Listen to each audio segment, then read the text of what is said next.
Pertama-tama saya berdoa semoga kita semua dalam lindungan Allah Subhanahu wa taala, Tuhan yang Maha Kuasa. Yang kedua, mohon izin terutama kepada kawan-kawan jurnalis. Ini hari Minggu, seharusnya kita hari bersama keluarga, tapi begitu hanya di WA oleh kami pada hadir, dan juga banyak kawan-kawan jurnalis yang bergabung di link Zoom kami. Bapak Ibu sekalian, saya tahu bahwa saat ini sedang liburan. Kami itu selama ini mencermati, mencoba bersikap profesional, menyampaikan pikiran dan gagasan tentang RUU Sisdiknas yang bagi kami prosesnya itu sangat ajaib. Maunya cepat-cepat, maunya buru-buru gitu. Meskipun dikritisi oleh beragam macam komponen. Mic-nya lebih dekat. Kok ini Cek 1. tes. Ya. Bapak Ibu sekalian, kami sebenarnya sebagaimana komponen lainnya sangat berharap bahwa RUU Sisdiknas ini dibahas dengan melibatkan berbagai komponen masyarakat, para ahli untuk melihat bahwa RUU Sisdiknas ini sebagai omnibus law dari 3 undang-undang yang sebenarnya kami harap ada sekitar 23 undang-undang yang bersinggungan, itu mendengarlah suara publik. Ya, bersama-sama. Karena itu kami dalam berbagai kesempatan menyatakan bahwa sebaiknya undang-undang ini ditundalah, jangan dipaksakan menjadi prolegnas tahun 2022, mengingat dari naskah dan substansinya. Ada teman-teman yang ikut Zoom nggak di sini? Melihat dari naskah maupun substansinya bagi kami itu masih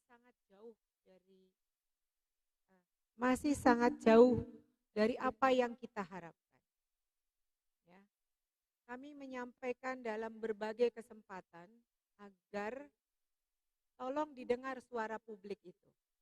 Tolong didengar suara publik itu. Ya.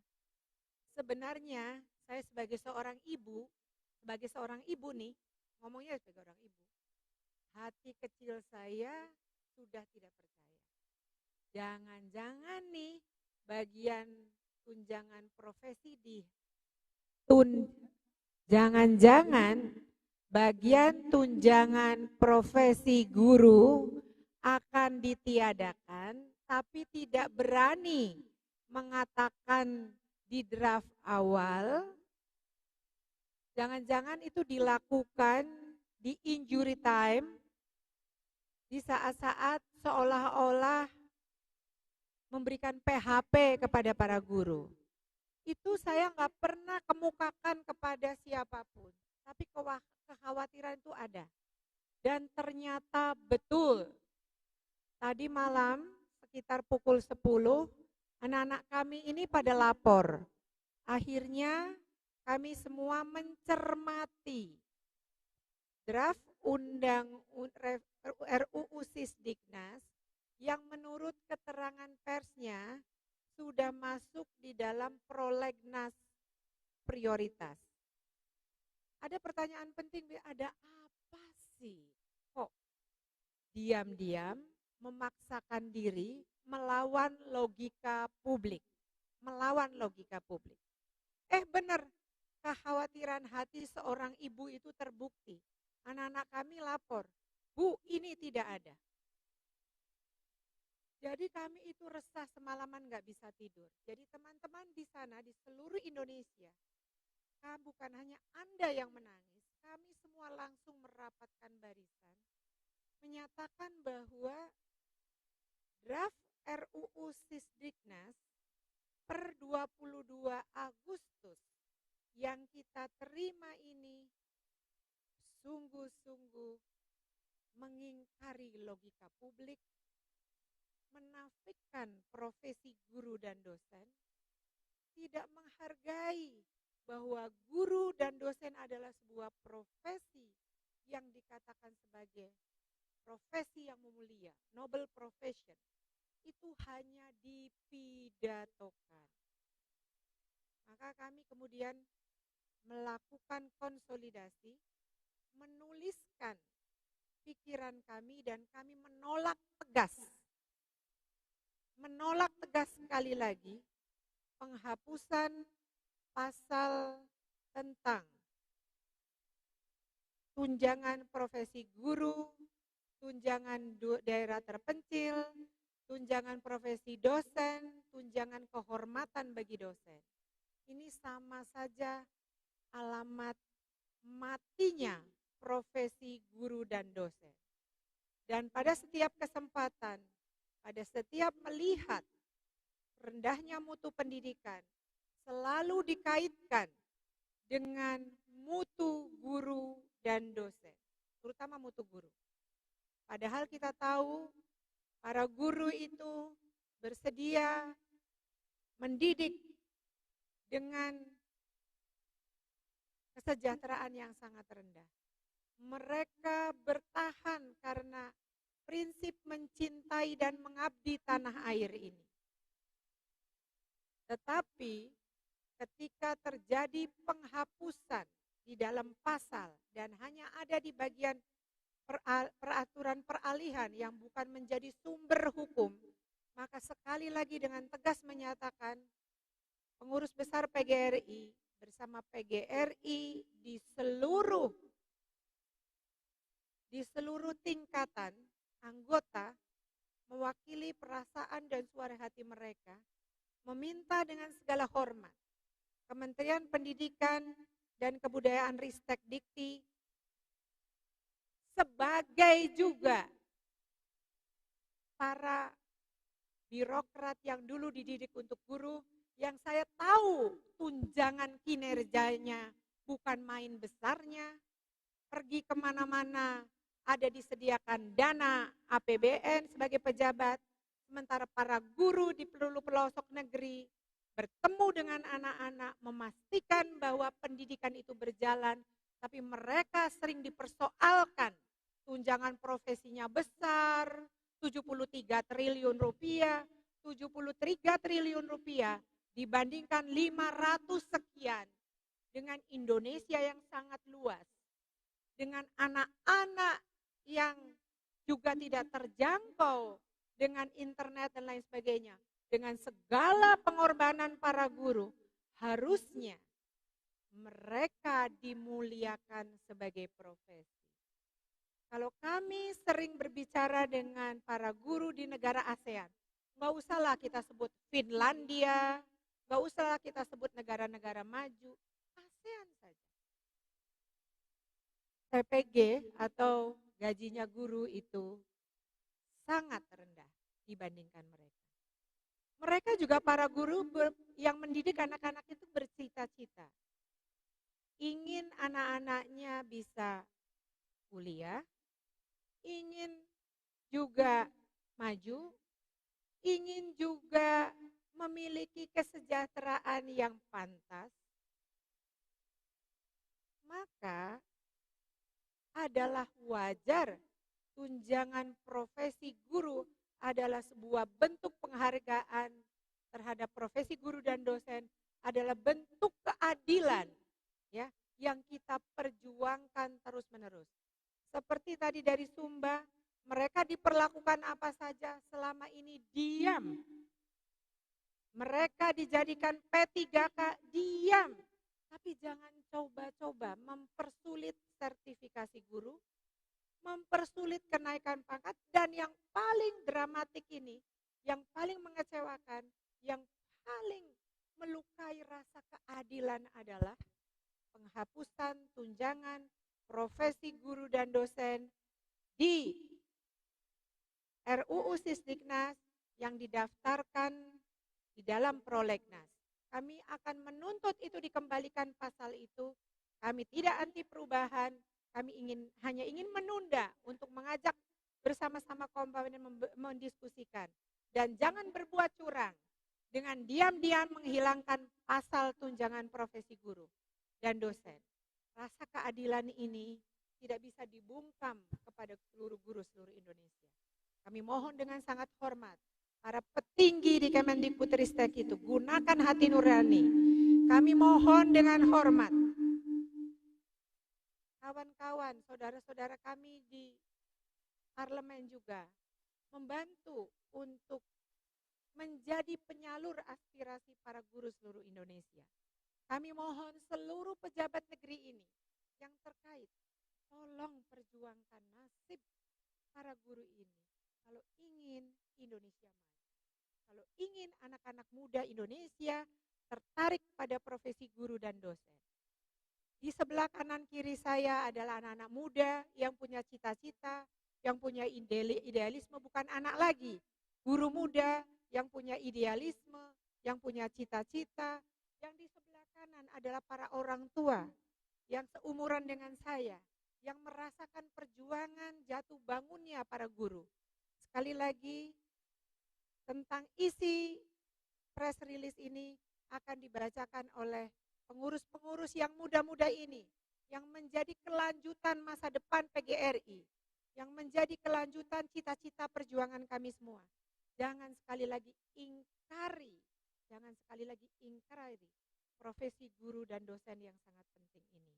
Ini pengantar saya sebagai Ketua Umum dan juga sebagai tanggung jawab kami terhadap masa depan guru, pendidik dan tenaga pendidikan.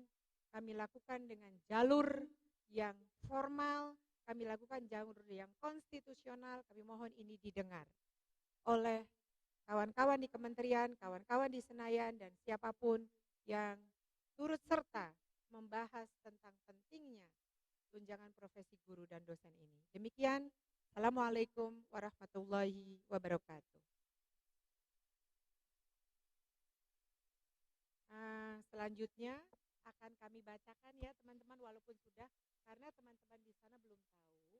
Jadi dibacakan secara bergiliran. Ada bertiga, ada Pak Dudung, Wakil Sekjen, ada Pak Sumardiansa, Ketua Departemen Litbang, ada Pak Catur, adalah Wakil Bendahara tapi sebenarnya penulis. Ya, mereka ini adalah para guru, mewakili para guru, guru-guru muda yang mempunyai idealisme dan cita-cita memajukan profesi guru dan tentunya profesi dosen juga. Kami persilakan. Bismillahirrahmanirrahim. Assalamualaikum warahmatullahi wabarakatuh. Yang saya hormati Ketua Umum Pengurus Besar Persatuan Guru Republik Indonesia, Ibu Profesor Dr. Uni Parosidi, MPD, beserta jajaran pengurus besar yang hadir di sini, rekan-rekan pengurus provinsi, rekan-rekan pengurus kabupaten kota, dan para anggota di seluruh Indonesia yang hadir di kesempatan tatap maya ini. Tak lupa teman-teman jurnalis yang hadir langsung di ruang Guru Indonesia. Langsung saja saya menyampaikan, rilis berita PGRI minta kembalikan ayat tentang TPG dalam RUU Sisdiknas. Guru dan dosen adalah profesi sebagai bentuk pengakuan dan penghargaan akan keprofesiannya. Maka pemerintah memberikan tunjangan profesi guru. Sudah menjadi rahasia umum bahwa masih banyak guru dan dosen, utamanya di sekolah-sekolah ataupun perguruan tinggi swasta yang belum mendapatkan gaji memadai, minimal memenuhi upah minimum provinsi, kabupaten, kota. Dalam Undang-Undang Nomor 14 Tahun 2005 tentang guru dan dosen, jelas diamanahkan bahwa guru dan dosen berhak mendapatkan kesejahteraan berupa penghasilan di atas kebutuhan hidup minimum dan jaminan kesejahteraan sosial dari pemerintah dan pemerintah daerah. Saat ini pemerintah dalam tahap penyusunan rancangan Undang-Undang Sistem Pendidikan Nasional atau RUU Sikdiknas yang menggabungkan 3 undang-undang, nomor 20 tahun 2003 tentang Sisdiknas, Undang-Undang nomor 14 tahun 2005 tentang guru dan dosen, dan Undang-Undang nomor 12 tahun 2012 tentang pendidikan tinggi.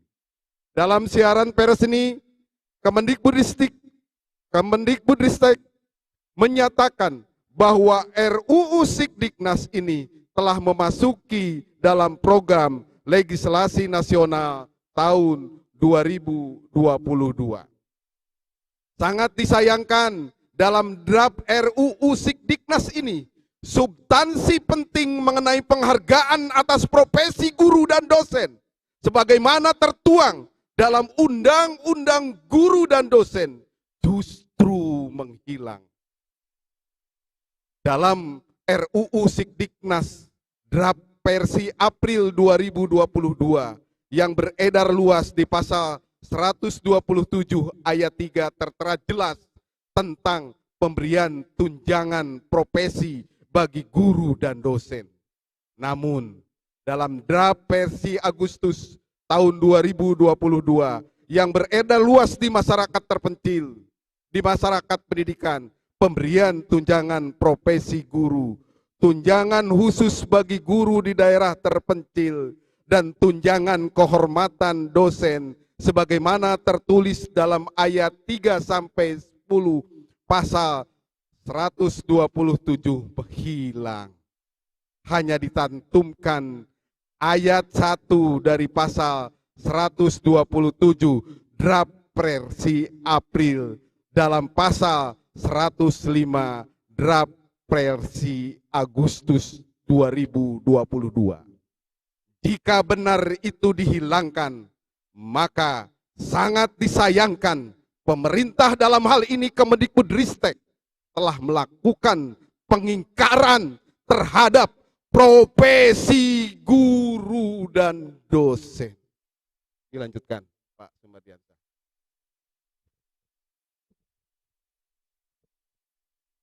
Bapak Ibu sekalian, berdasarkan hal tersebut di atas, maka Persatuan Guru Republik Indonesia menyatakan sikap sebagai berikut. Yang pertama, pembahasan rancangan Undang-Undang Sistem Pendidikan Nasional seharusnya masih membutuhkan kajian yang komprehensif, dialog terbuka dengan melibatkan banyak pemangku kepentingan pendidikan, termasuk organisasi PGRI, dan tidak perlu tergesa-gesa. Kedua, guru dan dosen adalah profesi yang dalam menjalankan tugas keprofesiannya berhak mendapatkan kesejahteraan berupa penghasilan di atas kebutuhan minimum dan jaminan keselamatan ataupun kesejahteraan sosial. Ketiga, kembalikan bunyi pasal 127 ayat 1-10 sebagaimana tertulis dalam draft rancangan Undang-Undang Sistem Pendidikan Nasional versi April 2022 yang memuat tentang pemberian tunjangan profesi bagi guru dan dosen, tunjangan khusus, tunjangan kehormatan, dan berbagai tunjangan lainnya. Keempat, pemberian tunjangan profesi bagi guru dan dosen adalah sebuah keharusan bagi pemerintah sebagai bentuk pengakuan dan penghargaan atas profesi guru dan dosen. Kelima, PGRI akan terus konsisten memperjuangkan hak profesional yang melekat dalam diri guru dan dosen. Demikian pernyataan sikap ini kami sampaikan. Semoga Tuhan Yang Maha Esa memberikan kebaikan bagi kita semua. Jakarta, 28 Agustus 2022, Pengurus Besar Persatuan Guru Republik Indonesia ditandatangani Ketua Umum Profesor Dr. Unifah Rosyidi MPD, Sekretaris Jenderal Doktorandus Haji Muhammad Ali Rahim MPD. Demikian Bapak Ibu sekalian, nanti jika ada pandangan dari sahabat-sahabat saya dan jika ada pertanyaan dari para jurnalis ataupun Bapak Ibu guru, dipersilahkan. Billahi taufik wal hidayah. Wassalamualaikum warahmatullahi wabarakatuh. Terima kasih. Sebelum dilanjutkan, inilah tim yang merumuskan ya, draft ini sebagai bagian dari tanggung jawab kami. Dan yang satu ini adalah Pak Catur. Pak Catur sebagai penulis dan sebagai redaktur Suara Guru, adakah yang mau disampaikan? Baik, terima kasih Ibu Ketua Umum. Assalamualaikum warahmatullahi wabarakatuh. Salam sejahtera untuk kita semua. Shalom, Om Swastiastu, Namo Buddhaya, salam kebajikan. Yang saya hormati Ibu Ketua Umum beserta jajaran, Pak Wasekjen, Pak Litbang, dan Bapak Ibu Guru Pengurus PB, dan pengurus PRI Provinsi dan seluruh peserta di Zoom dan jurnalis yang hadir di sini. Pada prinsipnya PGRI banyak mendapat juga masukan keluhan dari teman-teman di daerah. Seperti tadi pagi sudah disampaikan oleh rekan-rekan dari Sumba dan sebagainya. Yang intinya kami menyayangkan dan kami sangat keberatan. Kami sangat menolak kalau dalam draft rancangan undang-undang Sisdiknas yang versi Agustus telah dihilangkan mengenai tunjangan profesi guru dan dosen sebagaimana yang tercantum di draft versi April. Jadi kami PGRI meminta dengan sangat agar pemerintah, dalam hal ini Kemendikbudristek yang nanti membahas dengan Dewan, agar memasukkan kembali ayat-ayat yang sudah tercantum dalam draft versi April dari pasal ayat 3 sampai 10. Kita maklum, kita memahami penolakan rekan-rekan guru di seluruh daerah karena memang penghasilan guru kita masih jauh dari layak. Oleh karena itu, tunjangan profesi guru adalah satu-satunya sandaran bagi para guru dan dosen untuk mendapatkan kebutuhan hidup yang layak. Bagaimana mungkin kami para guru dan dosen mendidik anak bangsa kalau anak kami sendiri tidak bisa mendapat pendidikan yang layak karena upah yang rendah? Prihatin kami. Oleh karena itu PGRI meminta dengan sangat agar pemerintah memperhatikan hal ini. Terima kasih Ibu Ketua Umum atas kesempatan yang diberikan. Wassalamualaikum warahmatullahi wabarakatuh. Terima kasih. Mari kita berdiskusi tanya jawab. Yang sebelah paling ujung yang baru hadir itu adalah Ibu Ida, sebelumnya IGTKI PGRI Ketua Umumnya, yang juga paling menderita lah guru-guru TK itu seluruh Indonesia, karena mereka masih ditempatkan di swasta-swasta, tidak ada nggak apa-apa sebenarnya asal diberikan kesesuaian yang layak lah, perlakuan yang layak. Tapi mereka tuh sebenarnya sangat sedih gitu, sangat menyedihkan kondisinya. Gitu Ibu Farida Yusuf. Kami persilahkan nanti yang menjawab tidak harus saya, adik-adik saya ini yang siap menjawab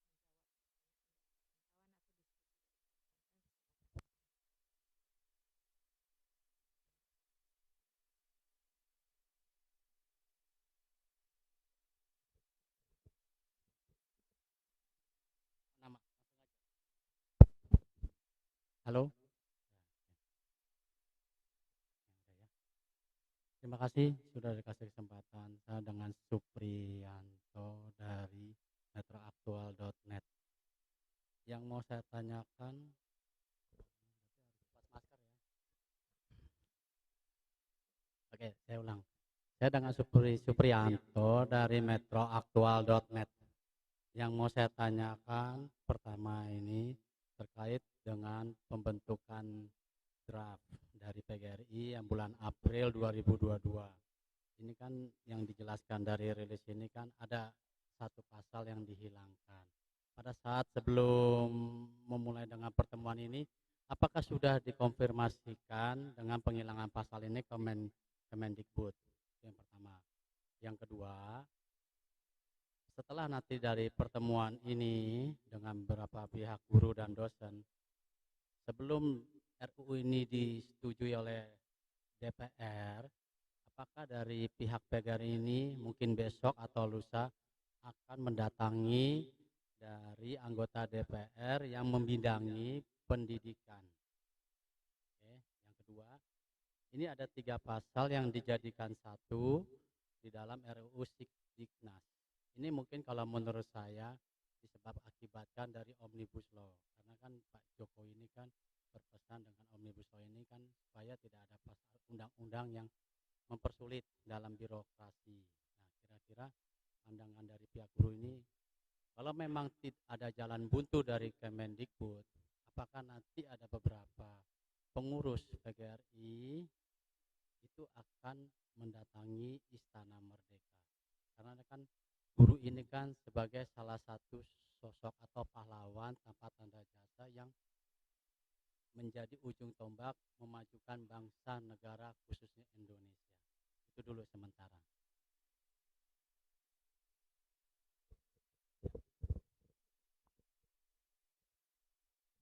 Teman-teman di Zoom juga biar bisa mendengar ya.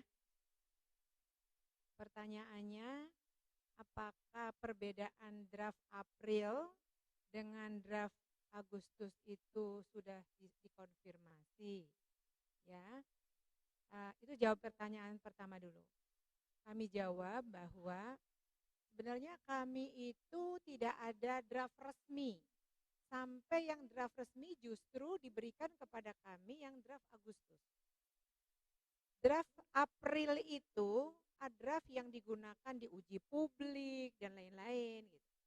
Kita terima dan masih ada. Tapi feeling seorang ibu tuh nggak bisa dibohongi sih. Saya udah ragu dari awal. Jangan-jangan ini sengaja untuk menenangkan, sengaja tidak dimunculkan, tapi di saat akhir akan dihabisi gitu draftnya. Dan ternyata betul, kalau draft sekarang ini, draft yang kami terima secara resmi dari kementerian. Kementerian mengirim kami naskah dan draft yang diajukan di prolegnas. Kami kemudian membacanya. Kami sendiri baru ngeh itu tadi malam. Baru ngeh betul. Dari padahal yang kami terima beberapa waktu yang lalu. Jadi kami enggak ngeh. Bagi kami, ya, profesionalitas, kesejahteraan guru dan perlindungan itu adalah jalan perjuangan kami. Hanya itulah para guru itu mengharapkan kami hadir buat mereka.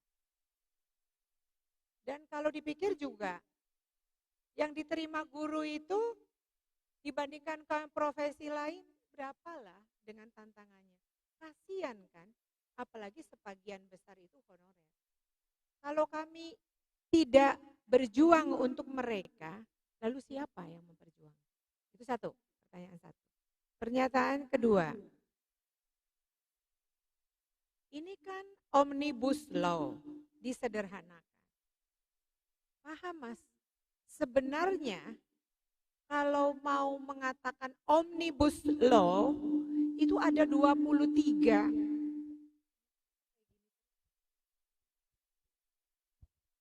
Kalau dijauhin gak kedengaran, kalau didekatin, berdengung masalahnya. Bentar. Mas Ri, kenapa Nujuna, kenapa berdengung?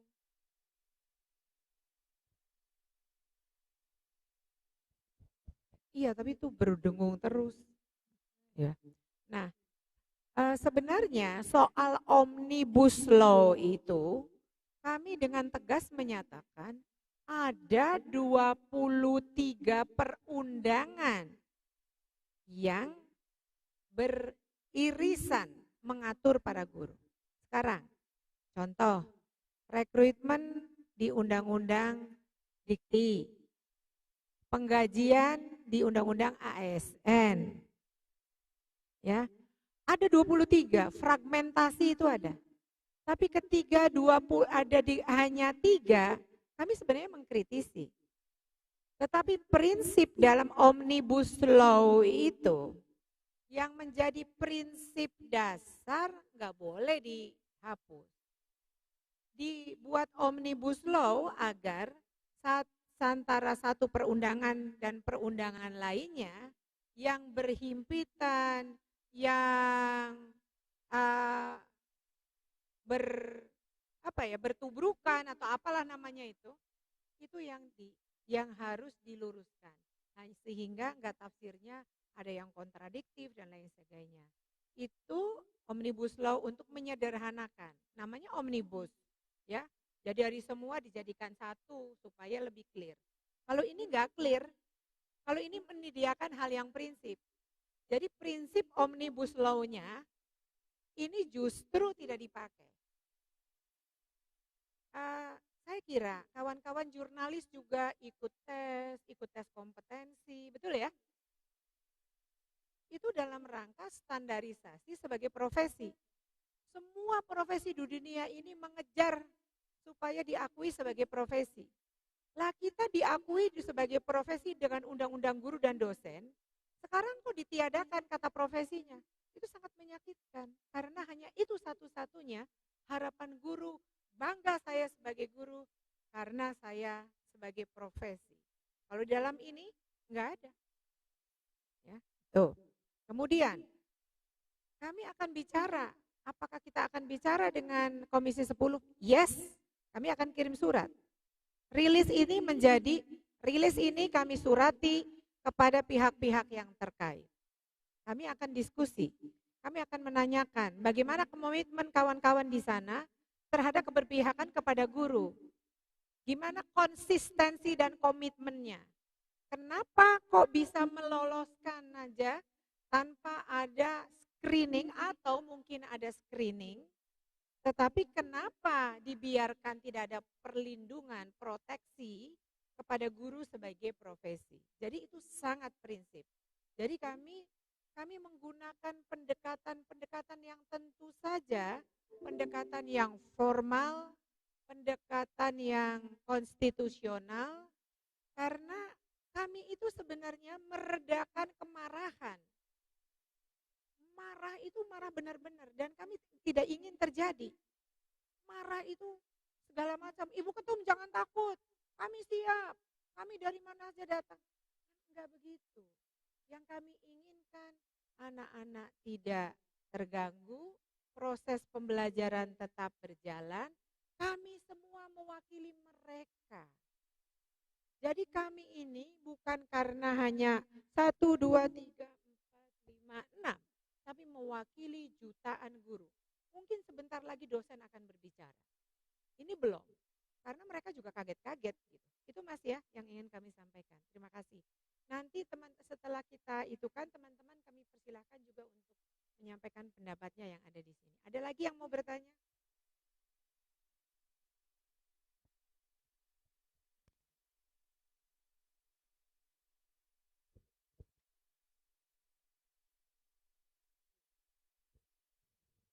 Permisi ya Bu ya Ketum, saya dari Haryawan, dari Indonesia Today. Bulan dari Bogor, dari Perum PGRI 2.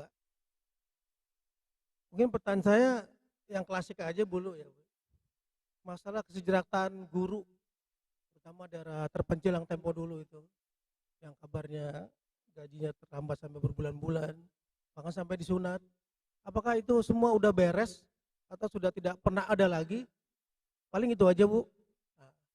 Sebelumnya terima kasih. Adalah apakah sudah beres persoalan Guldacit.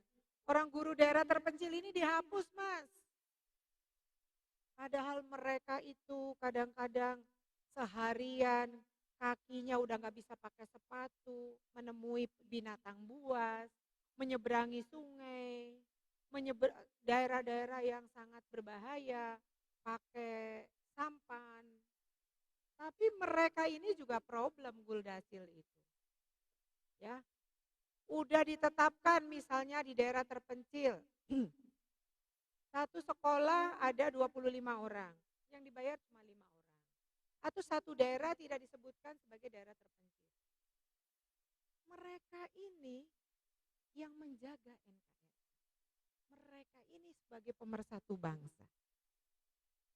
Sekarang bayangkan, siapa yang mau mendidik anak-anak di daerah terpencil sana? Kalau mereka tidak dibayarkan, dihapuskan.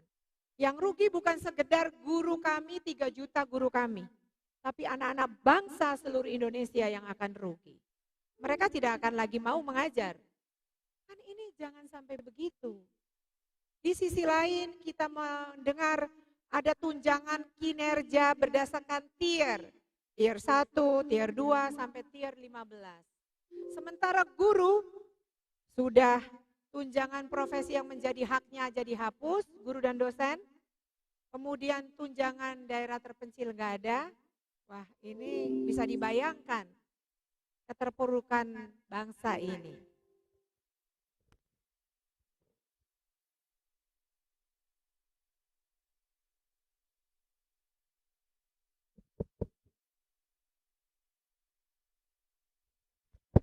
Baik Pak, terkait guru di daerah terpencil ya. Ketika pasal mengenai tunjangan profesi dihilangkan, di mana di dalamnya ada tunjangan profesi guru dan dosen, tunjangan khusus untuk teman-teman daerah tertinggal, terpencil, terluar, dan juga tunjangan kehormatan bagi dosen. Maka sudah tentu kesejahteraan kawan-kawan kita di daerah, terutama di daerah 3T, itu akan terbengkalai. Itu yang pertama. Yang kedua, sebetulnya memang kita melihat pemerintah tidak pernah benar-benar berpihak terhadap kawan-kawan guru di daerah, khususnya daerah 3T. Mengapa seperti itu? Kami di PGRI pernah menyuarakan ketika P3K dibuka oleh pemerintah.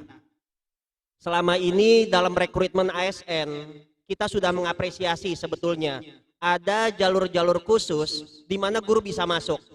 Pertama, jalur prestasi, jalur cum laude. Kedua, jalur disabilitas. Ketiga, jalur daerah Papua. Nah, ke depan kita berharap dalam rekrutmen ASN, baik itu pegawai negeri sipil ataupun P3K, juga ada kuota khusus, ada jalur khusus untuk formasi di mana guru-guru bisa mengisi formasi guru yang ada di 3T. Baik guru yang ada di daerah tersebut ataupun guru yang ada di luar daerah. Sehingga pemerataan terjadi.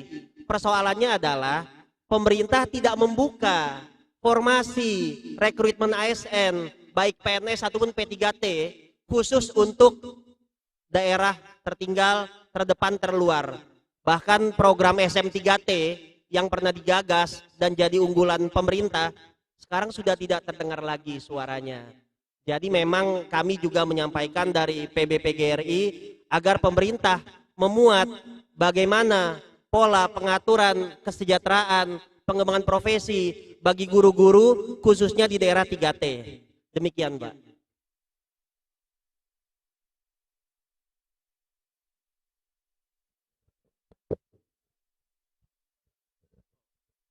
Ya, jadi persoalan kesejahteraan Pak itu ada 3 memang. Terakhir kami mendiskusikan itu dengan pemerintah. Yang pertama ada kesejahteraan mengacu kepada profesi. Profesi itu berarti guru sebagai profesional yang diatur dalam Undang-Undang 14 tahun 2005. Guru profesional berhak mendapatkan upah di atas minimum. Kalau di atas minimum berarti semua guru yang kategori profesional yang memiliki sertifikat pendidik tidak boleh dapat penghasilan gaji pokok setara UMR. Dia harus lebih dari UMR. Itu bunyi Undang-Undang 14, guru profesional. Tapi ada juga jika kita mengacu kesejahteraan, mengacu ketenaga kerjaan, maka seperti buruh diatur berdasarkan UMR atau UMP. Yang ini juga belum terjadi di kalangan guru. Yang ketiga, kesejahteraan jika mengacu kepada yayasan, di mana tidak semua yayasan memiliki kekuatan dalam memberikan gaji pokok sesuai UMR atau di atas UMR. Nah, tantangannya di sini. Dan memang ke depan kita berharap pemerintah juga mampu menerapkan peraturan khusus yang mengatur mengenai bagaimana upah minimum guru diatur, baik berupa perundang-undangan ataupun peraturan pemerintah. Sehingga jika payung hukumnya sudah ada mengatur mengenai upah minimum guru, maka insya Allah itu harus dipedomani bagi semua, baik oleh swasta, negeri, ataupun pihak yang lain. Seperti itu, Pak. Terima kasih Mas Sumardiansyah. Jadi persoalan guru daerah terpencil memang harus ada koordinasi, komunikasi, dan kolaborasi antar kementerian. Yang pertama, jelas-jelas guru itu ngajar daerahnya jauh, terpencil, tapi terbentur dengan undang-undang pedesaan. Dia tidak masuk kabupatennya itu IDT atau 3T. Ini tidak termasuk kategori daerah terpencil. Jadi kami mohon kepada pemerintah harus ada sekali lagi koordinasi, komunikasi, kolaborasi antar kementerian. Sehingga pola dan mekanisme bisa dijalankan dengan baik. Transformasi sistem tata kelola guru yang paling penting. Itu mungkin yang harus saya sampaikan. Jadi kebijakan itu tidak hanya berkualitas dan bermutu, tapi satu hal, kami PGRI ingin mendorong kebijakan itu selalu berorientasi pada bagaimana memuliakan guru, bagaimana memartabatkan guru, bagaimana melindungi guru, dan bagaimana mensejahterakan guru.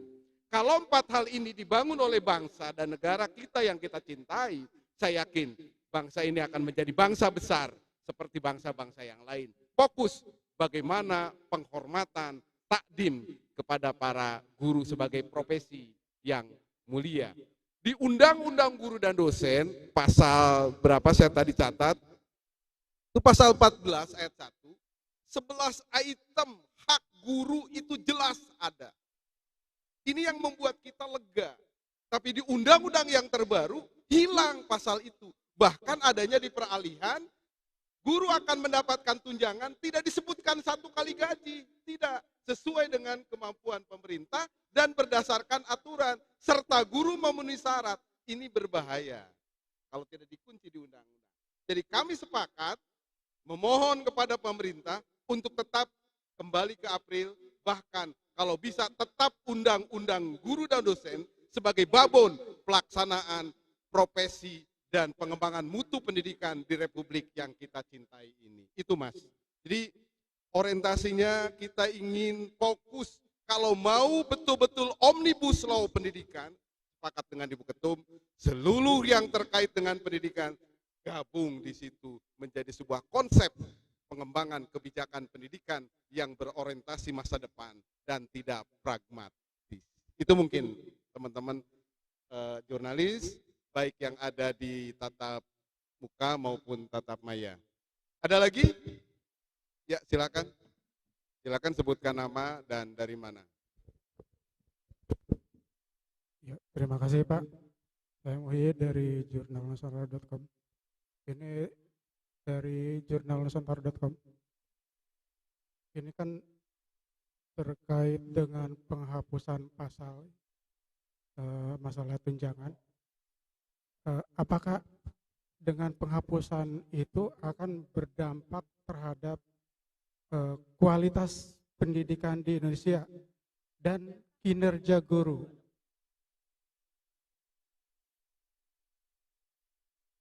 Apakah ini merupakan ancaman terhadap kualitas pendidikan di Indonesia? Kemudian yang kedua, saya pengen memastikan aja pada saat penyusunan draft undang-undang tersebut, apakah PGRI itu sendiri dilibatkan atau tidak? Begini itu Pak. Pertama, saya ingin mengatakan dan menjawab pertanyaan Bapak. Meskipun ini pasal tentang kesejahteraan guru, sudah dipastikan akan berdampak kepada kualitas. Sebagai contoh, teman-teman di Gurdacil, guru daerah terpencil, ya, yang sekarang gurunya nggak ada Pak, nggak ada gurunya. Kemudian ada guru-guru negeri 1, 2 gitu. Mereka mempertaruhkan segala pengabdiannya dan juga berharap adanya Gurdacil, adanya tunjangan daerah terpencil.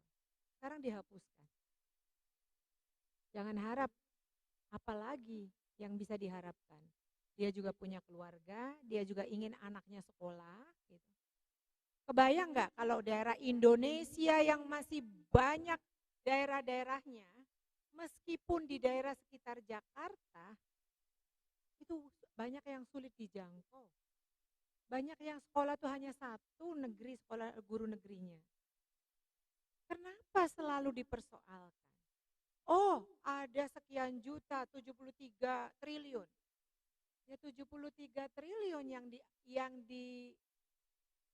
yang dididik juga 54 juta, 55 juta. Siswa yang dididik. Bukan main-main, ini Indonesia yang sangat luas. Harusnya bagaimana memuliakan mereka. Yang PGRI ingatkan, PGRI juga tidak menutup mata. Seharusnya kalau sudah disertifikasi, dilatih dong mereka. Jangan kemudian kalau kurang cuma menyalah-nyalahkan saja. Jadi bagi kami, apakah ini berkaitan dengan kualitas? Yes. Bukan hanya kualitas pendidikan, tapi memastikan bahwa anak-anak muda tidak tertarik untuk menjadi guru. Jadi tidak tertarik dengan penghapusan ini. Dengan demikian, orang bersaing tentang masa depan, sekarang bagaimana anak-anak kita akan dididik oleh siapa? Ini persoalan yang sangat serius. Jadi meskipun yang dipersoalkan oleh guru, tapi dampaknya adalah kemajuan bangsa Indonesia. Ini, dan kita sering melihat bahwa di struktur ASN lainnya ada tunjangan kinerja yang nilainya lebih tinggi dari tunjangan profesi. Enggak pernah dipersoalkan. Tapi kalau guru selalu dipersoalkan, diutak-utik. Sungguh-sungguhkah mereka mencintai para guru? Jadi jangan hanya dipidatokan. Kalau pidato guru salah, guru perang ini, tapi kebijakannya tidak berpihak. Itulah kami harus bersuara, Mas. Apakah penyusunan melibatkan? Kami nggak dilibatkan, Mas. Kami diundang uji publik 5 menit.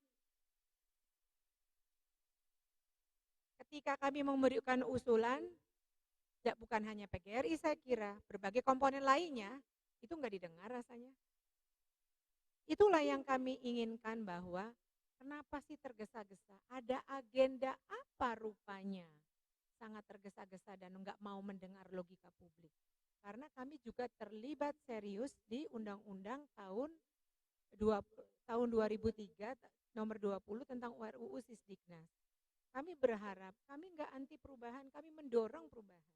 Tapi ya Bu, dengarlah suara publik. Ini hal yang penting. Masa undang-undang baru lebih mundur dari undang-undang yang sudah dibuat yang sebelum-sebelumnya, Mas. Sebelum-sebelumnya itu Pak Dudung tadi mengatakan hak guru, pasal tentang guru dan dosen itu diatur secara clear. Kalau sekarang ditiadakan. Kalau soal penghematan, kalau soal efisiensi, ya bisa dilakukan di semua hal. Bukan saja yang menjadi haknya guru kemudian ditiadakan. Ini persoalan serius bagi kami. Hidup guru, hidup PGRI, solidaritas. Siapa kita? Ada lagi, Mas? Boleh nggak dari dua aja ya? Oh, wartawan, oke. Ada dari Zoom, wartawan? Oh ya, silakan. Terima kasih. Saya Hotband dari gramediapost.com. gramediapos.com. Ini kalau memang benar di dalam draft rancangan undang-undang Sisdiknas itu memang menghapus frase penghapusan tunjangan untuk guru dan dosen, ya seandainya ya di dalam rancangan undang-undang itu memang dalam rancangan undang-undang Sisdiknas itu memang benar-benar ada itu penghapusan dan nanti akan direalisasikan. Nah sekarang kan itu masih berupa rancangan undang-undang. Pihak PGRI apakah akan katakanlah melakukan aksi boykot secara besar-besaran juga. Artinya ini kan perlu juga aksi moral. Ini menyangkut kepentingan bapak-bapak dan ibu-ibu. Kalau misalnya hanya bersifat ya sebagai guru manis, bersikap manis, ya nggak fair juga. Saya pikir kan gitu. Jadi perlu juga guru sebagai profesi kan dalam tanda petik kan juga sebagai pekerja juga. Artinya sebagai buruh juga istilahnya. Ini mohon maaf ya, ini guru bukan buruh, tetapi dalam semua bentuk profesi itu adalah pekerja. Itu perlu juga menyatakan sikap, katakanlah pergi ke kelompok serikat buruh untuk memperjuangkan aspirasi ini gitu. Terima kasih, mungkin ada statement. Soalnya saya belum ada lihat aksi yang akan dilakukan gitu. Terima kasih Pak. Bye-bye. Terima kasih, pertanyaan yang sangat kritis ya. Kami berada di sini karena menanggapi gerakan maunya mereka. Di daerah itu udah dengan segala macam. Mengancam kami, bukan mengancam kami, mengajak kami mau turun sporadis di daerah-daerahnya, bergerak seluruh Indonesia, mau tidak mengajar. Tapi kan bukan itu yang kami kedepankan adalah cara-cara yang dialogis, yang demokratis. Jadi kami ingin juga menyampaikan kepada Kemendikbudristek, lihat kawan-kawan seluruh Indonesia itu sudah menganggapnya ini sangat serius. Jadi kami akan surati dan kami akan datang. Tetapi apabila aspirasi kami tidak didengar, saya tidak bisa lagi menghalang-halangi mereka. Karena ini nasib masa depan para guru, para dosen. Tetapi kami sebagai kekuatan moral intelektual, pendidik, nanti diadu-adulah kami. Guru cuman memperjuangkan dirinya, guru kayak seperti itu. Kan sering juga kita dipanas-panasin kayak gitu. Ya, maaf nih, jujur nih, kami harus sampaikan. Lalu kita juga nggak mau berhadapan-hadapan dengan siapapun. Karena pada prinsipnya kita ini pendidik. Jadi dengan pendidik ini kita meminta dengan cara yang baik. Menyampaikan dengan fakta, menyampaikan dialog, mewakili teman-teman. Tapi mohon maaf, ini kita membuka 500 Zoom. 500 apa tuh namanya? Akun partisipan, kapasitas. Terisi. Setiap Zoom itu mereka diikuti oleh anggota yang banyak. Setiap Zoom, ada yang 20, ada yang 30. Kalau saya buka 1000 pula yang terisi. Jadi saya menyampaikan pesan suara saja, itu sudah menjadi pesan yang berantai. Karena ini menyangkut ya nasib haknya para guru. Kami di sini justru ingin menyampaikan kepada pemerintah bahwa cara konstitusional itulah yang kami pilih untuk mencegah teman-teman itu marah di sana. Mencegah, karena mereka sudah menyampaikan berbagai hal kepada saya, kepada kami semua. Nah, karena itu kami masih punya waktu. Kami akan minta agar didengarkan, jangan mundur. Jangan mundur, undang-undang itu jangan mundur. Kami tidak ingin memancing keributan, kami ingin kondusif. Kami ingin bagian dari pemerintah dan rakyat Indonesia membangun pendidikan. Kami ingin konstitusional. Kami lakukan secara konstitusional. Bapak Ibu tahu, teman-teman juga ini hari Minggu, hari urusannya keluarga. Saya tadi juga belum mandi. Ya. supir saya juga nggak ada. Saya pakai taksi ke sini karena didorong oleh rasa cinta saya, teman-teman saya seluruh Indonesia, memenuhi rasa keadilan mereka. Kalau enggak mereka turun ke jalan, itu yang kita cegah. Jangan sampai, enggak baik. Kita ini kan serba salah, menuntut hak salah, tidak menuntut hak mereka juga adalah manusia yang memerlukan kesejahteraan, memerlukan masa depan anak-anaknya. Teman-teman jurnalis juga ikut tes ini, tugas itu dalam rangka untuk pengakuan sebagai profesi. Jadi kita sebagai profesi ini kedudukannya sama. Ya. Ini diliput di Zoom, di YouTube dan di mana-mana. Jadi didengar oleh banyak orang. Kami mohon dengan segala hormat, cara konstitusional ini cara yang diharapkan oleh Kemendikbud dan kita lakukan. Dan harus mendengar. Karena kami ini adalah ya anggotanya Kemendikbud Ristek Dikti. Kami ini para guru pendidik, jangan dihadap-hadapkan. Wah, guru itu demo begini. Enggak, kami tidak ingin. Tolong dengar kami. Kalau enggak didengar kami, itu mereka udah segala macam dengan segala macam cara, Mas. Ya. Dengan segala macam cara. Kami bilang jangan, izinkan kami berbicara dulu. Izinkan kami berdialog dulu. Ya, itu Mas. Jadi kami akan melakukan ini secara konstitusional.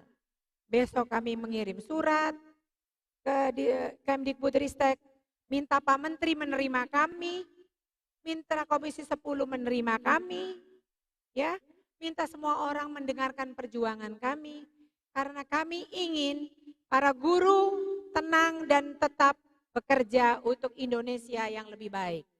Itu, terima kasih.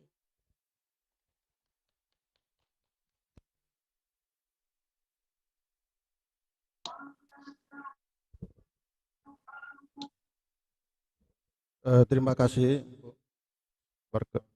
Perkenalkan saya Hasan Wajo dari media online kompasindo.go.id. Ini Bu, yang ingin saya tanyakan, kebetulan saya melihat pidato yang disampaikan oleh Kemendikbud pada saat HUT 77 proklamasi RI ya, yang dilaksanakan di lapangan parkir Kemendikbud pada hari Rabu kemarin.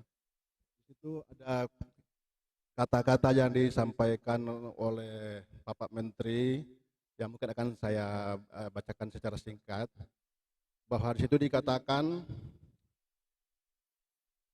kita telah memberikan contoh kepada dunia bagaimana proses pembelajaran di Indonesia saat ini semakin berpihak kepada murid dan memerdekakan guru untuk berkreasi dalam mengajar melalui kurikulum merdeka dan platform Merdeka Mengajar.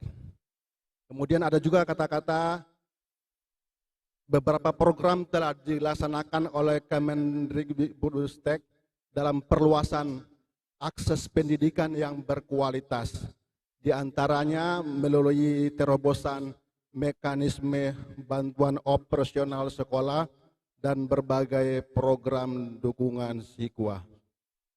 Nah, yang ingin saya tanyakan ini, isi dari pidato Bapak Menteri itu sekilas kontroversi dengan apa yang menjadi unek-unek atau kendala bagi guru nih.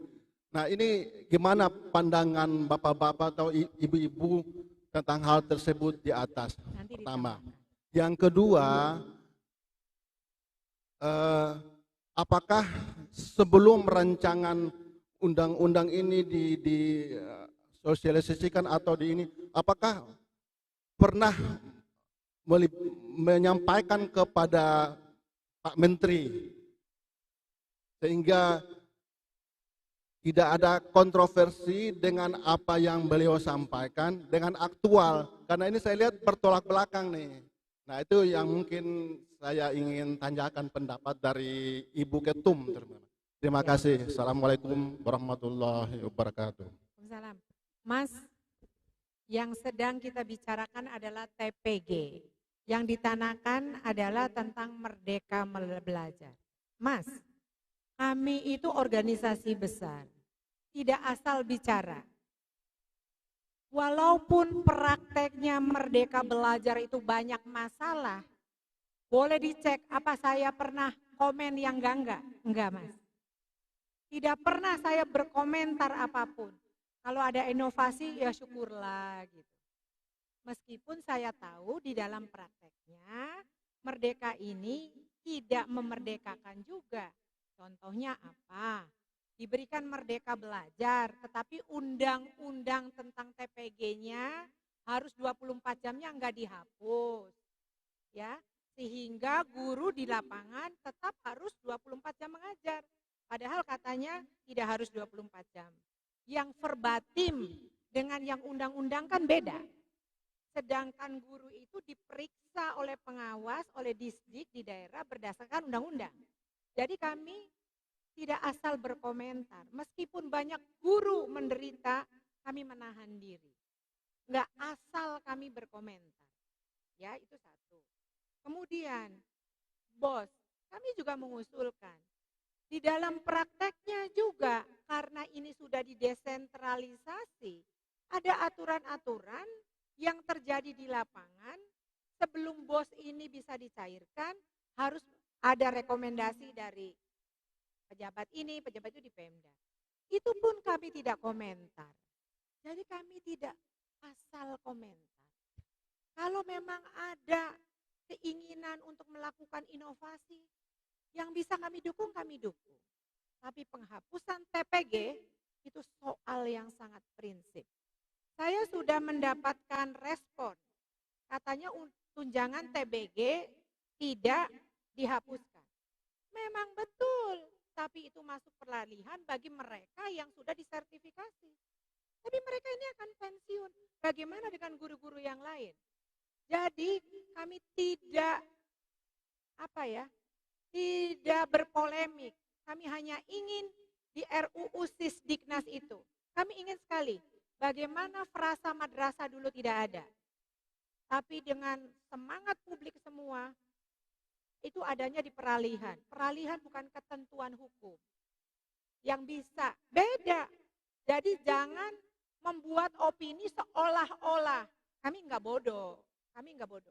Pasal itulah yang akan dijadikan oleh Pemda, oleh Kementerian Keuangan, oleh kementerian lain terkait untuk membayar tunjangan profesi guru. Jadi nggak usah berpolemik, itu langsung dijawab. Ini Kepala Badan Standar udah langsung menjawab.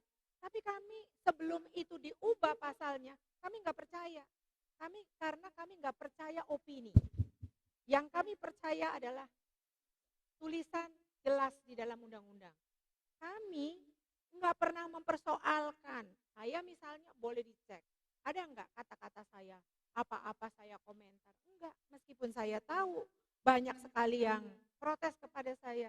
Tapi saya menjaga diri, menjaga agar anak-anak bisa bekerja, anak-anak bisa sekolah, guru bisa belajar, yang bisa kita bantu. Tapi kalau TPG prinsip, bagi kami akan kami perjuangkan sampai kemanapun. Terima kasih. Pertanyaannya, kenapa April ada, Agustus tidak ada? Jawab tuh Pak Nino, ya. Kenapa April ada, Agustus tidak ada? Agustus itu yang dimasukkan ke dalam prolegnas. Jadi yang sudah dapat dipastikan itu tidak ada, ya. Jadi kami itu mewakili suara guru karena kecintaan kepada negeri. Teman-teman para guru di seluruh Indonesia tidak boleh enggak mengajar. Harus mengajar dengan baik. Kami akan berjuang dengan cara kami, tunjukkan kepada Indonesia bahwa kita sungguh-sungguh menjadi pendidik yang betul-betul mengedepankan kepentingan anak-anak bagi bangsa ini, bukan kepentingan pribadi. Ya, jadi kami akan terus berjuang. Kami mohon dengan sangat teman-teman semua bahwa kami berjuang secara konstitusional. Tapi di belakang kami tahu sendiri teman-teman. Teman-teman tahu sendiri. Ini cara kami supaya kita sama-sama terhormat. Terima kasih.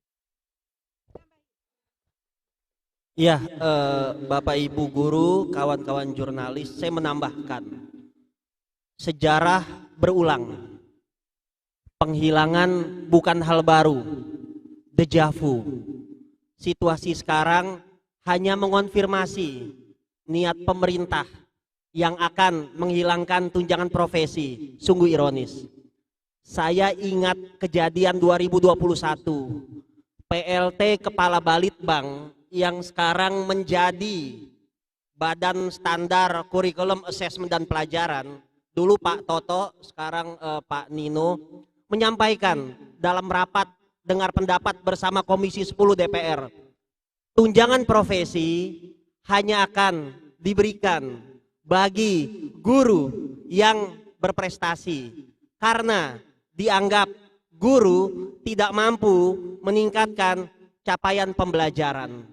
Kita ingat 2021 dan sekarang ternyata benar adanya tunjangan profesi guru dan dosen dibatasi bahkan dihilangkan. Itu yang pertama. Jadi buat saya ini hanya mengkonfirmasi peristiwa-peristiwa yang terjadi sebelumnya.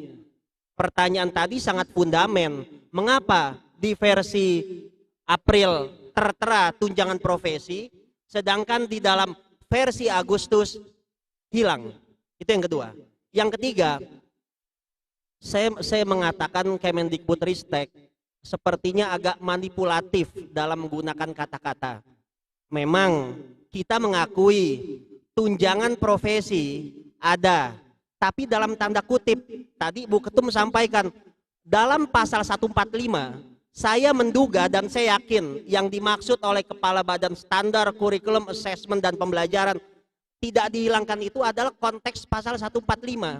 Padahal dalam pasal 145 draft RUU Sisdiknas versi Agustus, di sana jelas tunjangan profesi memang masih diberikan, tapi bagi guru-guru, bagi dosen-dosen yang sudah tersertifikasi berdasarkan Undang-Undang 14 tahun 2005.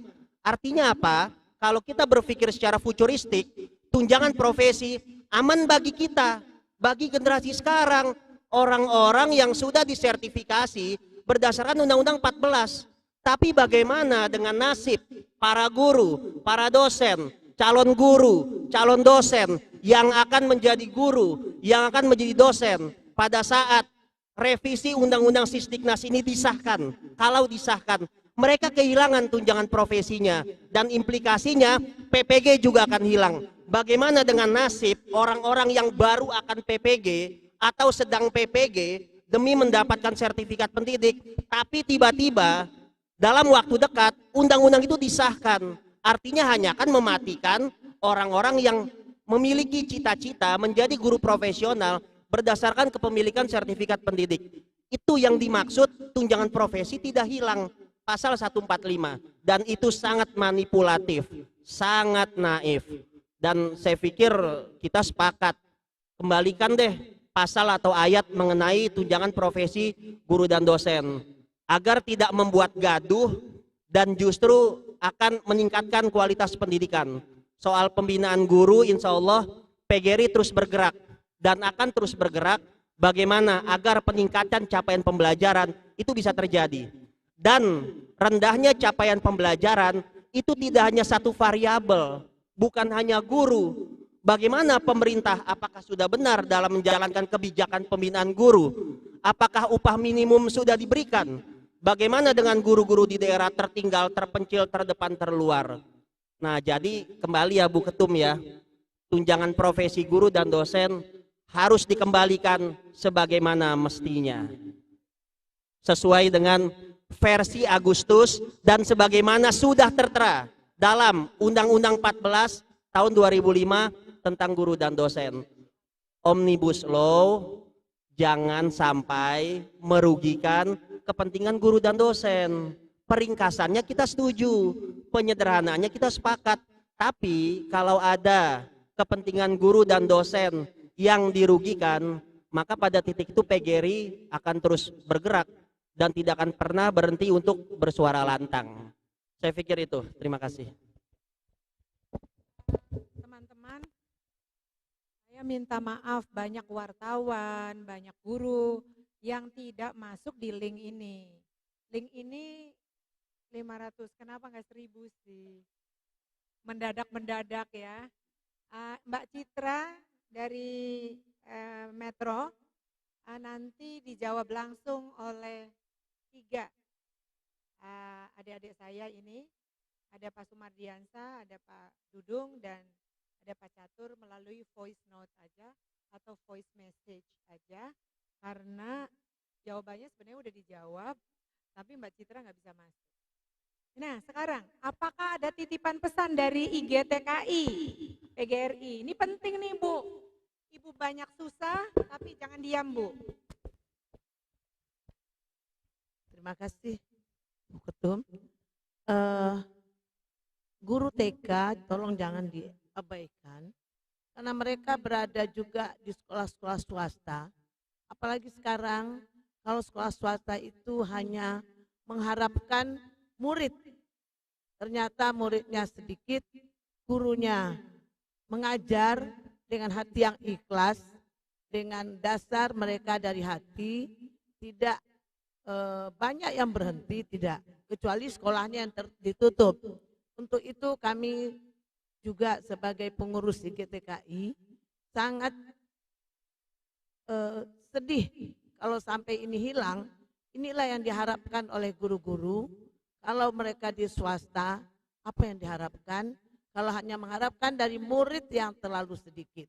Oleh karena itu kami bersama, mungkin kami ini adalah dengan PGRI senang sekali untuk memperjuangkan ini.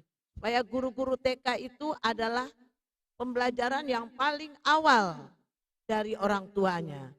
Dan karakter anak itu terdidiknya adalah, terbentuknya adalah pada masa di taman kanak-kanak. Jadi kalau ini diabaikan, kami khawatir guru kami tidak bisa berangkat mengajar, sedangkan ditunggu oleh anak muridnya. Ini berita yang sangat menyedihkan buat kami guru taman kanak-kanak se-Indonesia. Mudah-mudahan perjuangan ini dibantu dari bapak-bapak wartawan, ini dapat membantu kami di sini agar jangan sampai dihilangkan. Sedih kalau guru taman kanak-kanak berhenti, nanti siapa yang akan mengajar putra-putri bapak-bapak, apalagi usia dini, di mana karakter anak itu mulai dibentuk. Itu saja Bu, terima kasih. Saya tuh heran. Saya ini ya apa ya, nggak asal komentar.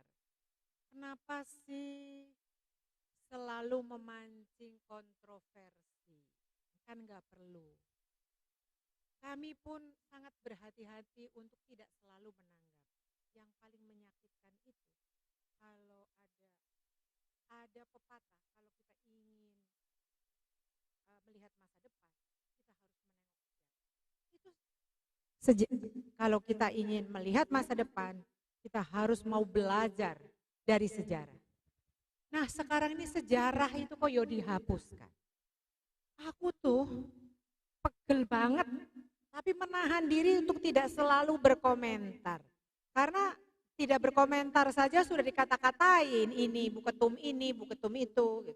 Apalagi selalu berkomentar. Tapi kalau masalah TPG, sangat prinsip, saya turun untuk berkomentar. Bela guru seluruh Indonesia, bela dosen seluruh Indonesia, kembalikan TPG. Jangan hanya mengatakan bahwa TPG nggak akan hilang. Kembalikan di dalam ayat itu, kembalikan di dalam pasal itu, ya. Jangan verbatim, jangan diperalihan, kembalikan. Dan soal sejarah ini, jangan sampai orang lain, negara lain lebih fasih tentang sejarah Indonesia daripada masyarakat Indonesia sendiri, anak-anak Indonesia.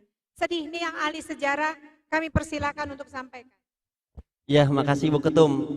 Saya pikir rancangan undang-undang ini merupakan puncak gunung es yang menggambarkan betapa sangat rapuh bangunan yang dibuat dalam RUU Sisdiknas sangat rapuh. Itu yang pertama. Yang kedua, masih menyambung tunjangan profesi ini. Nanti teman-teman bisa cek, Bu Ketum juga selalu menyuarakan penghapusan tunjangan profesi guru itu bukan mitos, itu fakta. Itu sudah dimulai dengan dihilangkannya tunjangan profesi guru bagi guru-guru SPK, Satuan Pendidikan Kerjasama. Bapak Ibu bisa bayangkan, Perses Dirjen GTK bisa mengalahkan Undang-Undang 14 tahun 2005 dan PP nomor 41 tentang tunjangan profesi guru. Jadi ini nyata, ini bukan mitos, ini fakta. Itu yang kedua. Yang ketiga, tadi menyambung Bu Farida, karena boleh kita membuka yang lain, karena ibarat puncak gunung es, sangat rapuh rancangan undang-undang itu. Taman kanak-kanak, Bu Ketum, Bu Ida, Bapak Ibu sekalian, itu frasenya diganti menjadi taman anak. Dan kita meminta agar kembalikan frase sebagaimana yang dikenal sekarang, taman kanak-kanak, bukan taman anak. Dan TK harus menjadi pendidikan formal. Dia merupakan syarat wajib sebelum anak masuk ke dalam pendidikan dasar atau SD. Itu yang ketiga. Yang keempat, terima kasih Bu Ketum sudah membuka diskursus tentang sejarah. Kami juga meminta dan berharap agar pemerintah Kemendikbudristek itu memasukkan sejarah Indonesia sebagai muatan pelajaran wajib dalam kerangka dasar kurikulum pada rancangan Undang-Undang Sistem Pendidikan Nasional.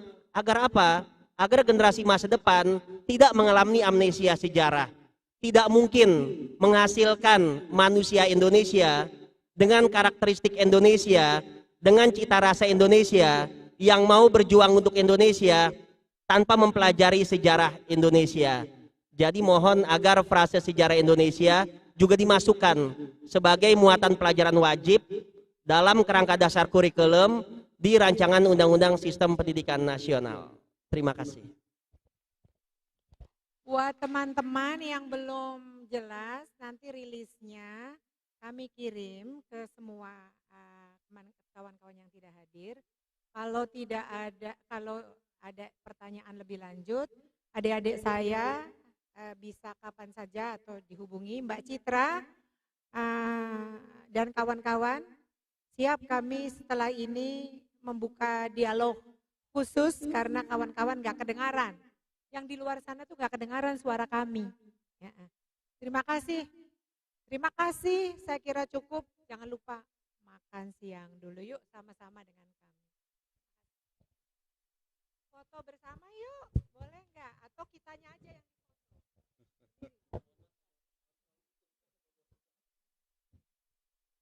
Terima kasih Bapak Ibu sekalian yang di Linju. Mudah-mudahan perjuangan kita yang dari didengar. Zoom ada yang mau bertanya, Pak? Cukup, sudah ditutup. Mohon maaf karena waktunya terbatas. Jadi teman-teman doakan kami, mudah-mudahan permohonan kami didengar oleh pemerintah. Hidup guru, hidup PGRI, solidaritas, siapa kita? Indonesia. Terima kasih. Saya tutup dengan alhamdulillahirabbil alamin. Mohon maaf, billahi taufiq wal hidayah. Assalamualaikum warahmatullahi wabarakatuh. Waalaikumsalam warahmatullahi wabarakatuh.